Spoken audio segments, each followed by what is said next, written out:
শুভ বিকেল বন্ধুরা, তোমরা কেমন আছো? আশা করছি ভালো আছো। আমিও বেশ ভালো আছি। তো আমি আসলাম তোমাদের সামনে কয়েকটা কথা শেয়ার করতে। কথাটা হচ্ছে যে আজকে আমার দেওরের মেয়ের জন্মদিন, তো সেখানেই আমি যাব। তো বাকিটা গিয়ে পরে তোমাদের। তো বন্ধুরা দেখতেই পাচ্ছ, একদম আমি পুরোপুরি রেডি হয়ে গেছি শাড়ি পরে।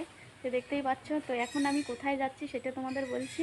সেটা কত দূরে সেটা, আমি তো আছি আমার বাপের বাড়িতে, এখন যাব আমার শ্বশুর বাড়িতে। আমার বাড়ি আর আমার দেওরের বাড়ি একটু পাশাপাশি। তো এখানে আমি চলে আসছি, জন্মদিনের বাড়িতে চলে আসছি। দেখতেই পাচ্ছ আমার দেওরের বাড়িতে। তো এখানে ডেক বাজছে আর কি, সবাই মিলে নাচছে। তো বন্ধুরা দেখতেই পাচ্ছ, অনেকদিন পরে বাড়িতে আসছি। তো দেওরের বাড়িতে আসছি। তো দেওরের বাড়ি থেকে আমার বাড়ি একদম পাশাপাশি। তো আমি মনে করলাম যে অনেকদিন থেকে বাড়িতে আসি না, তো একটু ঘুরে আসি। তো দেখতেই পাচ্ছ বন্ধুরা, দেখতেই পাচ্ছ একদম ঘরে দুয়ারের আমার কি অবস্থা, না থাকলে যা হয়। এই যে এই দিকটাই দেখতে পাচ্ছ, আমার পিসিকে নিয়ে আমি আসছি। তো আমার মেয়ে আসেনি, আমার মেয়ে ওর মাসির বাড়িতে গেছে। আর ছেলের জ্বর প্রচণ্ড, এই জন্য আসে।